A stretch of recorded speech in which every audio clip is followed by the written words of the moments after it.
I'm here with a very special guest today. If you'd like to introduce yourself to the Soupies. I'm Kiera. Kiera! And that was still anticlimactic. Yeah. You did it for the second time. It was still anticlimactic. I'm sorry, I'm not a very climactic person. Climactic. I'm not a very climactic person. Senior quote. Okay, so Kiera's here because we have a very special topic today on Idiot Soup. Now, why do we have a special topic? Because honestly, there's been a lot going on in the news lately. There's just been a lot of, there's been some violence. There's been some impeachment. There's been some violence at the impeachments. There's just been a lot. And if there's one thing I can think of when I think of violent impeachments, I think of Richard Nixon. Boom. See how we did that? Segue, period. Okay. But anyways, yes, we are talking about the best thing ever to happen in American history. Okay, it's not the best thing, but it's like one of the coolest things. Watergate. And why are we talking about Watergate? I'm glad you asked. Because we're talking about a conspiracy theory. Ooh. Okay. A Watergate conspiracy theory. Now you might be asking, Watergate is a conspiracy theory. Watergate happened. We all know that Watergate happened. Or did it? That's going to be another episode. However, there is a conspiracy theory embroiled, baked, like a potato, if you will, within Watergate. A twice-baked potato. Watergate is potato number 1. Dorothy is potato number 2. Dorothy Hunt. Bum, bum. Okay, so what is this Dorothy Hunt? Can you please give our avid listeners a very brief overview of what Dorothy Hunt is? Very brief overview. So we all probably listening to this know who Howard Hunt is. If not, we're going to go into it. But he also had a wife named Dorothy Hunt. A wife who... There were a couple goals, Loki. Couple goals. Who, amid the entirety of the craziness that was Watergate, was in a plane that sadly crashed, killed a bunch of people. But that's not the conspiracy. It did actually happen. The plane did crash. The plane did crash. But why the plane crashed or what the cause of it is a conspiracy theory. Is a conspiracy. That's Did the government murder Dorothy Hunt in an effort to protect Watergate secrets? Probably. Honestly, the thing about Dorothy Hunt is that it is one of the most realistic conspiracy theories. Like, I'm not a conspiracy theory nut. I don't involve myself in those. I think that JFK was killed by a murderer. I think that the government did not kill him. I think the moon landing was real. And I think today we might find out who killed JFK. More to come. That's more to come. Foreshadowing about what you're going to hear on this podcast episode.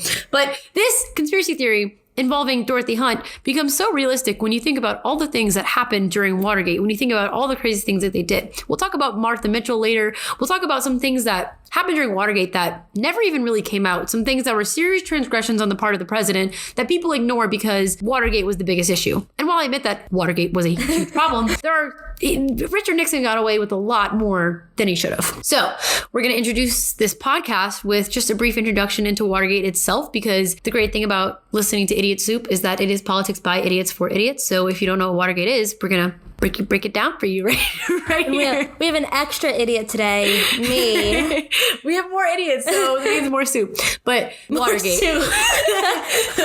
More soup for more idiots. Okay, Watergate. All right, we're in the 70s, okay? And I don't remember the exact date. It's July 3rd, 1972. Yeah, snap. Crackle, pop, boom. What's that? That's burglars. And they're breaking into where? Watergate, a hotel. What's inside the hotel? The DNC's headquarters. Okay. Democratic National Convention. Oh, yeah. Yeah. So they've got some, some Democratic secrets. Going on in there. How the liberals win their secrets. Liberals and their secrets and their alternative facts. Yeah. No, that's the conservatives. Because that is their thing, right? Alternative. I think that but I think conservatives are fair and balanced.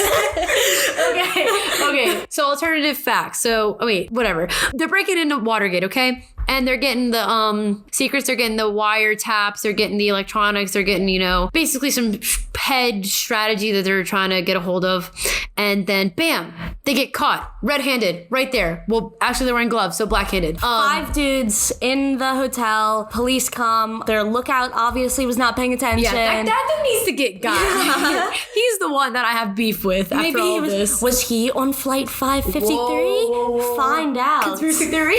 He wasn't. Hunt. He was also arrested, I think. Yeah, so 5 dudes caught red-handed with electronic devices trying to steal Democratic secrets. They get brought in, investigated, and that's when, in an address book of one of the hamburglers, they found E. Howard Hunt's name. Yes. Now, Anjali, would you tell us who E. Howard Hunt is? Yeah, so it basically gets later shown that E. Howard Hunt is one of the main co-conspirators, if you will, of this Watergate scandal. He is working with the CIA. He's for some part of Nixon's term, and he is very close. Very, very close. Very close. One of the right-hand men. Sticky Dick. Sticky Dicky.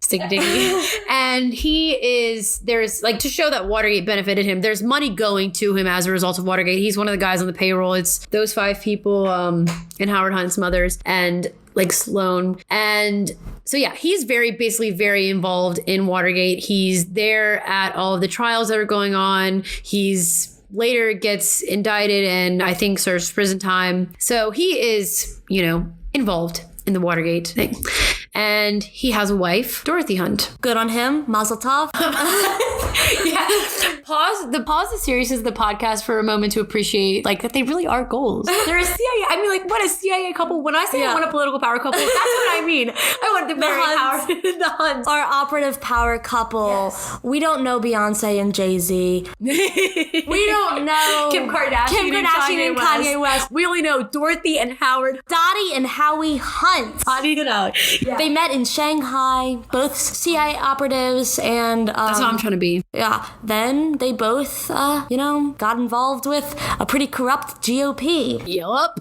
Yeah. So Dorothy Hunt is also involved in this, and I think just to give a little preface is there were a lot of wives who were involved. Anyone that was married to someone powerful, high up, was involved. We'll talk about Martha Mitchell later to kind of provide some context as to what Watergate was doing, but it was not uncommon for the women to know what was going on, especially with, it's 70s. The men would typically talk openly. They wouldn't really consider women to be a threat. However, this was one of the first times that women did become, And Dorothy Hunt was actually quite involved, even compared to the involvement of the other wives and the knowledge they had. Was a very smart woman. She was, to be in the CIA, there's so many requirements, intellectual wise. So she was a very smart woman.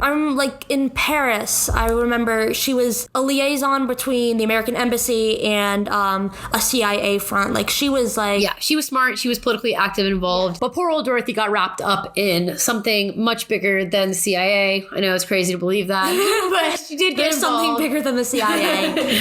Unless.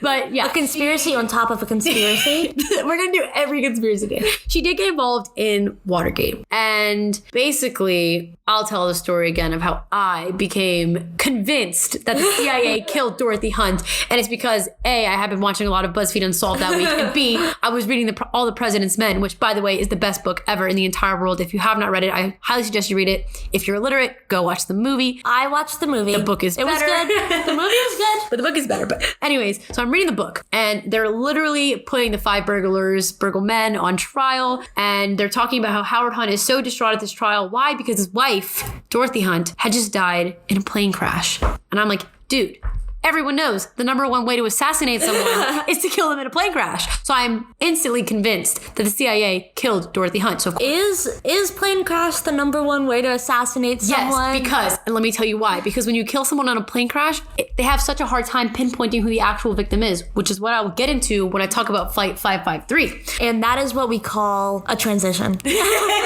Period. We're so good at the transitions right now. Okay. So Flight 553, it's a plane, okay? And it's a Boeing 737. I don't know anything about planes, so I don't know what that means for planes. However, if you're an avid plane lover, that might mean something to you. What we do know is it was carrying about 61 passengers. Yes. And it left Washington on December 8th, 1972. Yes, and it left Washington for Omaha, and they were descending near 71st Place and Lawndale Avenue in Chicago when the plane basically plunged into the ground, smashed into a row of one-story houses and burst into flames. And I believe on the plane's black box or whatever it is that records their conversation, I think problems started happening roughly 14 minutes before the plane actually crashed into the ground. Yeah, looking into what caused the crash, it's really kind of sketchy. a lot of, like, there was, like, saying that there was engine trouble, and then someone was like, they were too high up. Yeah. So they couldn't, there was some issues with actually descend. I think it was ruled a pilot error. Like, actually ruled a pilot error because they were saying it wasn't a mechanical failure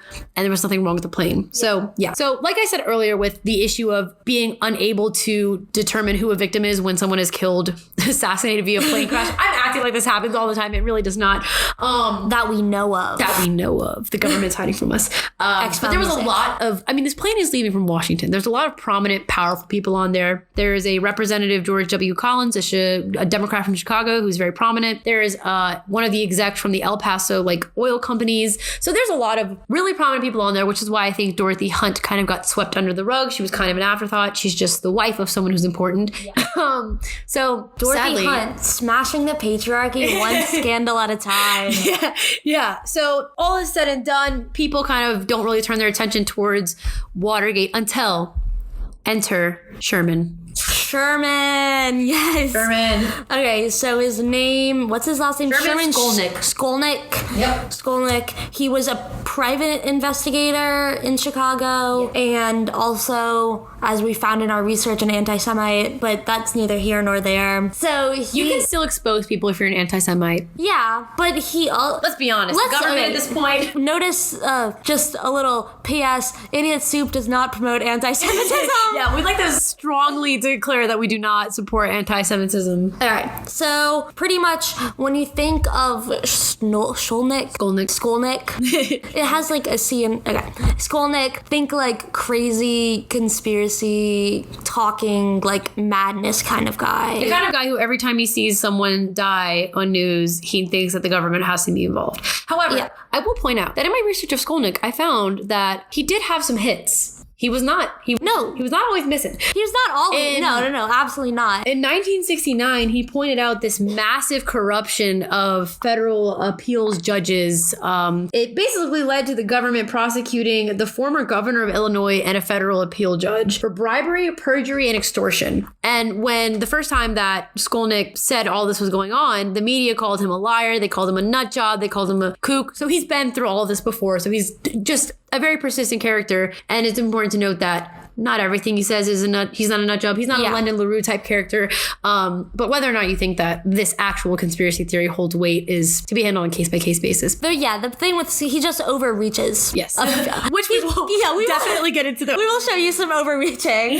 Yeah. So if you want to talk about what Skolnick basically said happened. So Skolnick got into his head this idea. All right. First off, he was saying that he was one of the few that actually noticed Dorothy Hunt as a person of interest in the plane crash. He said that she was carrying $2 million in traveler checks and $50,000. In reality, she was in fact carrying $10,000, which I don't even know how much that would be nowadays. Oh, I don't know. A lot of money. My brain doesn't really compute beyond like 5,000. I know somewhere they paid the burglars $25,000 and that translated to about $150,000. Yeah. So if that shows you, it was a lot of $10,000 was a lot of money. It is still a lot of now, but it was a lot back then too. And so basically Skolnick believed that the money was to pay off people that were involved in Watergate. Essentially, they were saying that her role was some sort of like money mule for Watergate. However, there also is like this simultaneous theory that she was not paying people off for Watergate. Rather,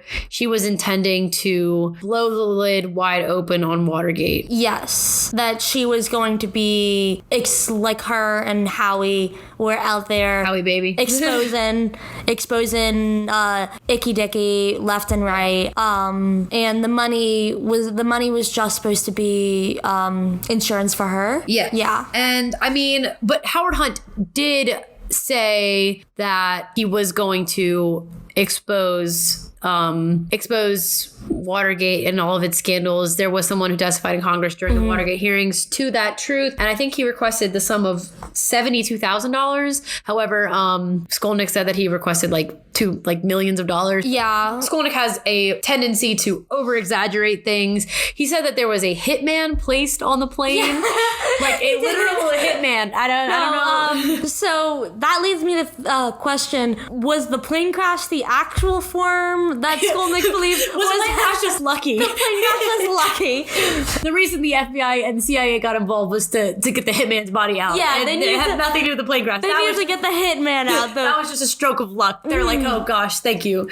So yeah, but so people are saying that and again, Howard Hunt saying that he was like threatening to blow the lid right off the whole operation also doesn't make the Hunts look too good to the government's eyes, or at least the government involved. Yeah, it does very clearly paint some sort of motive here. Yeah. You know, Dorothy Hunt knows too much. Howard Hunt knows way too much. Howard Hunt knows, and I mean, like, how do you get someone to shut up? You kill his wife. That is a good plan. That is a good way to get someone to shut. You kill his wife. You kill his wife.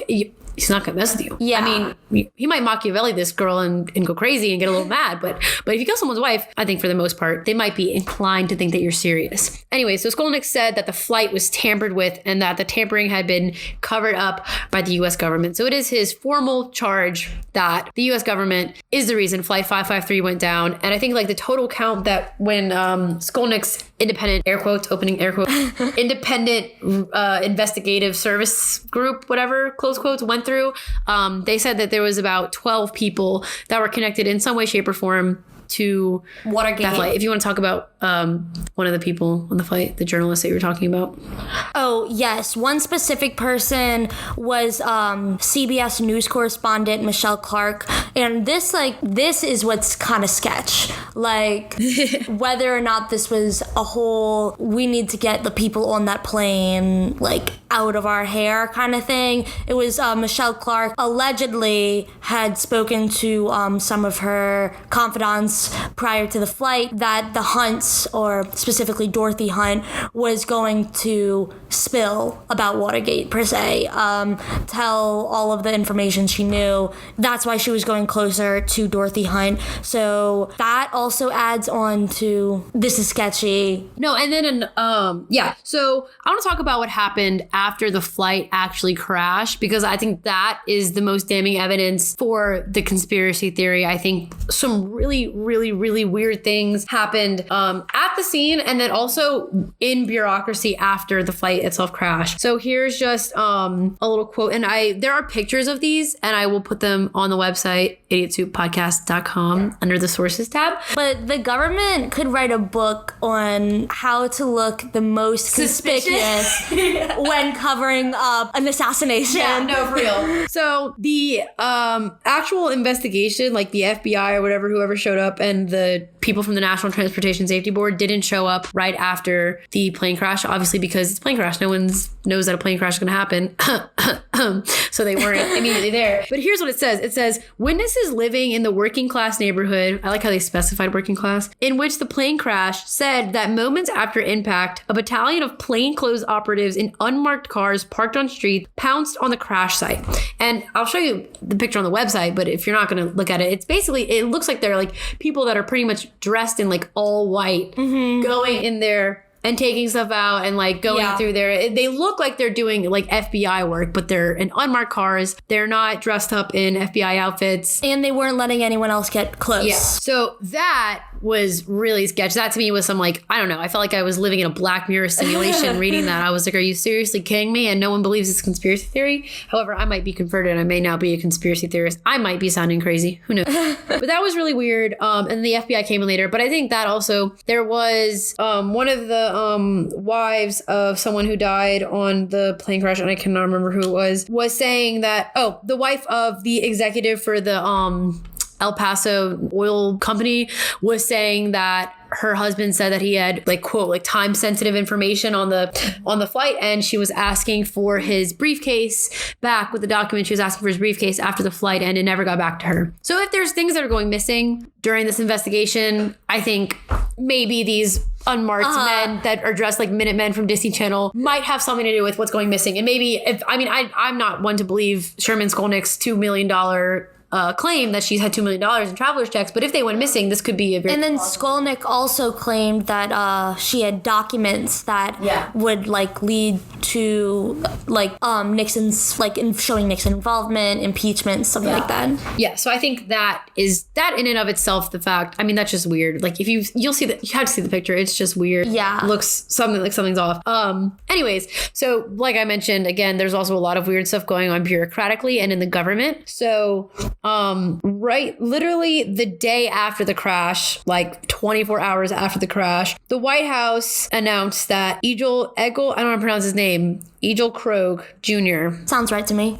will be made Undersecretary of Transportation. So basically puts him directly over the National Transportation Safety Board and Federal Aviation Agency, which are the two agencies that are overseeing the investigation in this crash. Mr. Krog Jr. basically, it came out later that he was known to be kind of a goody two-shoes guy. He was, like a little sweetheart. Turns out he's like one of the top people in the plumbers. And if you don't know what the plumbers are, they're basically people that fix problems. They were heavily involved in the Pentagon Papers. They're the guys who could get the dirty work done, for sure. And he's now in charge of the National Transportation Safety Board. So that kind of shows their power to divert attention away, direct the investigation where they would want it to go. Exactly. It looks pretty suspicious when you put the cover-up man, the head of a flight that seemingly is trying to be covered up. I think that we might be making some connections here. Yeah, and then also that a month after Krog was put on the Transportation Safety Board, Nixon's appointment secretary, Dwight Chapin, was made an executive at the Chicago office for United Airlines. And United Airlines was the airline that this flight was on. And he was noted for basically very, very intensely steering the investigation away from mechanical failure and into pilot failure. So that was like very interesting into what was going on. So yeah. Yeah, it was United Airlines, pretty much going back to my main man, Skolnick. He was accusing everyone. He was accusing the FBI, Columbia Broadcasting, United Airlines, NTSB, like everything they were all involved in the conspiracy in his eyes. And they might have been, actually. Yeah. Going into this, they might have been. No, I mean, it seems that there's a very clear motive to get Dorothy Hunt out of their hair. Her husband's saying he's going to come forward. She obviously knows too much. And I think that's actually a great place to bring in Martha Mitchell. Martha Queen Mitchell. Yeah. Martha the Mouth. Martha Mitchell did not deserve what she got, if you want to speak about Martha Mitchell. So, pretty much, Martha Mitchell was a wife, another wife in the situation to John Mitchell. Yeah, who was the United States Attorney General during Nixon's time. Also one of his very close buddies. They probably smoked cigars together. Yeah, talk politics in the den. I don't know. But so Martha Mitchell was wife to John Mitchell. And Martha was a very, very famous socialite. And pretty much everyone knew her. In fact, I read this thing and it was like kind of crazy. It said in 1970, November of 1970, 76% of the American population would recognize who she is from a picture. Wow. So that's like McDonald's level. She was big. She was That's crazy. And she's just like, there's this one famous picture of her and she has her white sunglasses on and she just looks like a boss. I mean, I can't think of anybody else today who has that, like that level. Yeah. Let alone someone who isn't like a celebrity, like I would say like Kim Kardashian maybe, but it's like Kim Kardashian is not a politician's wife. And and then you would think, see, you can't even draw that connection because Martha Mitchell didn't really do anything to get to this position. Exactly. She was just outspoken. She said what she was on her mind. Disagreed with a bunch of what was said. But she would talk GOP politics. She would pretty much just spill anything, which leads us to what happened to her. So not nice stuff. It was right in the very beginning. The thieves, the burglars, Burglemen, they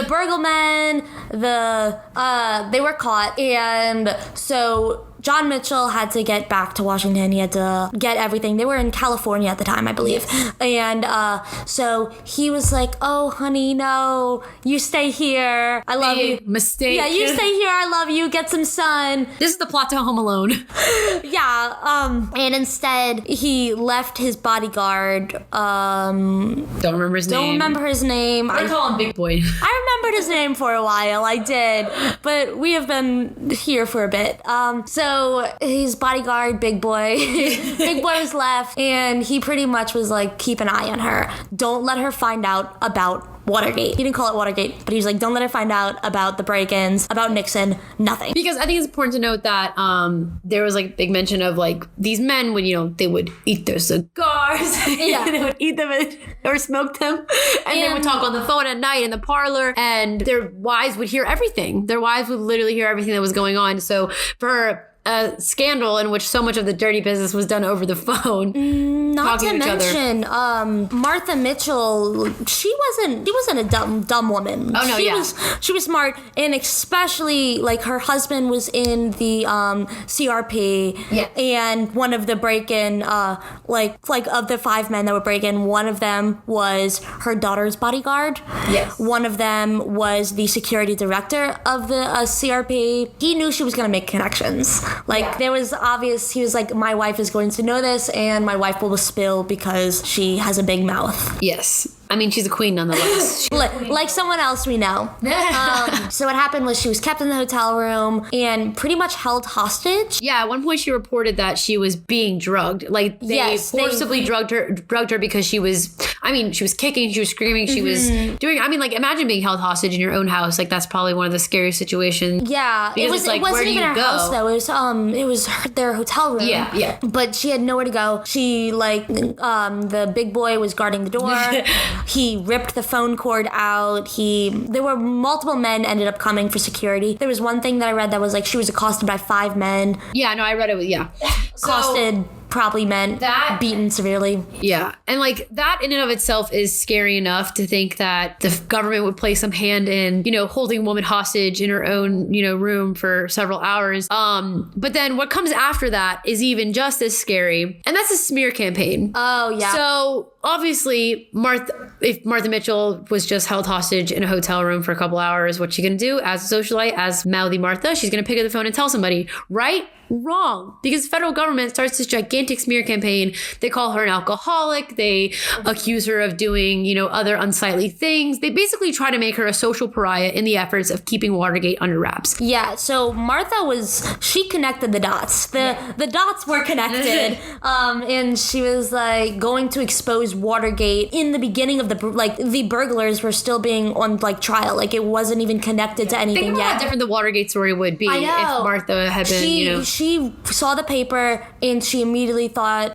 she knew what happened, and she wanted to tell people what happened because she wasn't down for the corruptness. Yeah. She wasn't down for all that. Yeah. And they basically ran this gigantic smear campaign and calling her crazy, a drunk, a psychotic woman, and that never really got sponged from her record. No, she was a pariah in Washington for the rest of her time because people, when someone's that high up, people are just looking for a reason to tear you down. Yeah. However, not to get too political, but this to me echoes what's going on now with Marie Yovanovitch, and she's testifying right now for the impeachment of President Trump as Ukrainian ambassador. She's obviously a smart woman. To be an ambassador for a country, you have to be a very smart woman. The president's on the phone line calling her that woman, saying that she's going through emotional problems and having issues and she's not credible. And listening to the impeachment, there was this moment that kind of just was really heartbreaking to hear when they asked her hey, doesn't the president have the right to choose whoever he wants to be his ambassador? And she said, yes, but did he have to smear me? Yeah. And that just leads back to would this have happened to these people had they not been women? Exactly. Because you can call a man an alcoholic, but in the 70s, can you really call a man an alcoholic? Yeah, they with this stigma, especially, I really, really love the whole Martha Mitchell, not love what happened to her, obviously, but I love the whole story. It's very interesting to me. I recommend the drunk history on it. And I recommend Slow Burn. It's actually a podcast on Watergate. It's where I found out about Martha Mitchell. I found out about Martha Mitchell through drunk history, but plug. Yeah, okay. A lot of that show's enjoyable. A lot of it is very inaccurate, but it's enjoyable. And then I went deeper into it because it interested me so much, and I just just felt that if it was a man being held hostage, That would be such a different story. and if it was a man, they wouldn't be able to say, "Oh, psychotic man," because that just didn't hold the same weight. Yeah. And I think the same thing is still happening. Yeah, so I think that's our current politics section to get out of the stressful world of what is let's leave. Yeah, lame. The current stressful world of what is the President Trump impeachment. But we're moving back to Watergate. And I think that is what makes this conspiracy theory almost more believable. Like, if I hadn't heard the story of Martha Mitchell first, I don't know if I would believe that the federal government would even care what Dorothy Hunt might be able to say. And Dorothy Hunt is no Martha Mitchell. Like, they're both two women married to very prominent men, but they're almost as opposite as could ever be. Dorothy Hunt is a behind the scenes kind of gal. She's working for the CIA. She's working for the government. She's, someone who maybe doesn't need to be as heard as Martha Mitchell. And yet they both pose a very dangerous threat to unraveling Watergate faster than it ever would have happened without them. Again, still in the first couple trials of the burglars, like, if they were, at least Martha Mitchell was looking to, like, blow the case wide open months, before anything even got big, that people were thinking, oh, maybe the president did this. And then the same thing happened with Dorothy Hunt. Maybe not so much as blow it open. We don't know what the motives would be, but she definitely had a lot of information. Yeah. That part of the Watergate conspiracy theory, Dorothy Hunt posing a threat, I think a lot of it is legitimate. I mean, not to say that I don't know. I think it's just kind of hard to fathom, like, the government doing something like that. But then when you look at, like, what really happened in Watergate, a lot of it was they were just really bad things. Yeah. And, like, this definitely started a very long line of just not trusting the government. Yeah. Because this was, like, the scandal that rocked the country, was one of the first things they've ever had. Because, I mean, like, yeah, sure, we had other presidents that had scandals, like the Teapot Dome scandal, whatever, but, like, never had a president ever committed a scandal against the American people. And lied to the American people. Yeah. But I mean, it isn't hard for me to believe, which is why I think that, like, I actually very much support this conspiracy, because when you look at a lot of the other stuff that the government has done before, like, to keep things under wraps, I don't think that they've gone to quite far lengths, causing entire, like, power vacuums. So that's the reasonable part. The reasonable part, yes. That's the reasonable part. Now let's go to the good part. And now we're going to get to the actual part that, now that the government has stopped listening, we're actually going to get to the part of this podcast that is the most interesting. And that is, like any good conspiracy theory, we absolutely have to bring this back to JFK. There is no way we can't bring it back to JFK. John Fitzgerald. A conspiracy theory isn't a conspiracy theory unless it involves a silver bullet and a man that goes by his initials. Period. That's period. So basically, if you don't know the deets, let me tell you the deets. And that is, this whole thing comes back to JFK. Part of it, I think, is because Howard Hunt's deathbed confession was him literally saying that Nixon killed JFK. And that kind of mentality. So, like, remember when we said Skolnick was a nut? You might have been listening to this and say, hey, he might not sound like a nut. He might just have his numbers off. Wrong. He's a nut. He literally thinks that Richard Nixon killed JFK. Yeah. So if you want to... He thinks that, let me find the exact quote, Nixon didn't pay heavy to suppress the documents they had showing he was implicated in the planning and carrying out by the FBI and the CIA of the political murder of President Kennedy. Yeah, and that's actually a direct quote from the report that he gave to the United States Congress. Yes. When they were having a hearing on this plane crash. The hearing was requested by United Airlines, and he literally turned in this report saying, dude, this all draws back to JFK. And, people were saying that was the big scandal. I guess he just wanted to believe that. I mean, that to me lacks a lot more motive, like, the president's already got one conspiracy theory, like one charge resting on his back for, like, being a complete liar. Like, I'm pretty sure JFK is the last thing on his mind right now. So I just think it's very funny how everything dropped, because I was reading it and I'm like, yeah, that sounds so accurate. And then they're like, and then he killed JFK. Because we think, oh yeah, there's one thing conspiracy that the CIA killed JFK, that the mob killed JFK, everything. that the Soviet Union killed JFK. Richard Nixon killed JFK with his bare hands. Yeah. His bare hands. Richard, imagine that. deep fakes have entered in through our society. Deepfakes started with the JFK assassination. Yes, that video we all know, we've all seen it, fake. Fake. And you knew it, you just know how it was fake. Yeah. You thought it was fake because there was some issue with the bullets, maybe some silver bullet, magic bullet thing going on. No, he wasn't even shot. No. He was strangled by Richard Nixon. They edited him out. It was actually Richard Nixon jumped on the car. Jackie wasn't even there. Jackie wasn't even there. It was actually Richard Nixon. No, it was Richard Nixon in a dress. Jackie Kennedy was held up at the airport. Airport? Airplane? Jackie Kennedy was on flight 553. But yeah, Sticky Dick killed JFK. If you can get one thing out of this entire podcast That episode, Richard Nixon killed JFK. that's all we were trying to prove. And I would like to bring up one last piece of evidence for this podcast, this conspiracy theory that I actually forgot to mention. And I was listening to the personal phone call between Colson and Richard Nixon. Colson was a prominent attorney, kind of like Kallenbach, but not really, that was friends with Nixon. And the day after Howard Hunt's wife died, they were on the phone, and Colson said, any judge who has any compassion will call that trial off. So he told Nixon that he thinks that this death will lead to the end of the Watergate trials, which It did not. it did not. It did not. But it's kind of crazy to think that, not to say that they're having a phone call for something that they already know to prove plausible deniability, but if they are, that kind of shows there might be a little bit of motive behind it. And their viewpoint of how the fight was that important, Yeah. that obviously shows there was something more than just something fishy. something fishy is going on. Yeah. So, yeah. Than just engine failure, pilot failure. Yeah. And I think there's just a lot of pieces to the narrative that don't add up with it. There wasn't anything mechanically wrong. No one can figure out what's wrong with this plane. The offices are going back and forth between whether or not they want to call it a pilot failure, mechanical failure.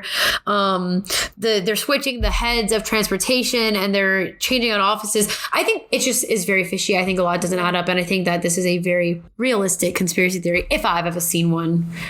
Honestly, I think that the moon landing was fake. Okay. Just kidding. Just kidding. If you are listening to this on YouTube or Anchor, or me, let us know if you think that this conspiracy theory holds any water. I want to know if we're crazy or if Skolnick, Sherman, might just be 2 for 2 with this conspiracy. Might just be 2 for 2. More Barring the JFK 2 stuff. for 150,000. We don't have to talk about it. But yes, let us know your opinions. Thank you for having me, Thank you for being on the pod. I'm The pod. truly blessed. You're now one of the idiots because this is a very fun. Sound just like my mother. And we look forward to having you back on the Idiot Soup podcast. So thank you and goodbye. Goodbye, y'all. I love you. Thank you for listening to Idiot Soup Podcast. You can find us online at idiotsouppodcast.com, on Instagram at Idiot Soup Podcast, on Twitter at Idiot Soup Pod, and also on Facebook, Idiot Soup Podcast, a political podcast. You can listen to future podcast episodes on YouTube, iTunes, Google Podcasts, Podbean, Spotify, Stitcher, and many more platforms. You can find all of those platforms out on our website, and feel free to contact us. So, goodbye. Goodbye.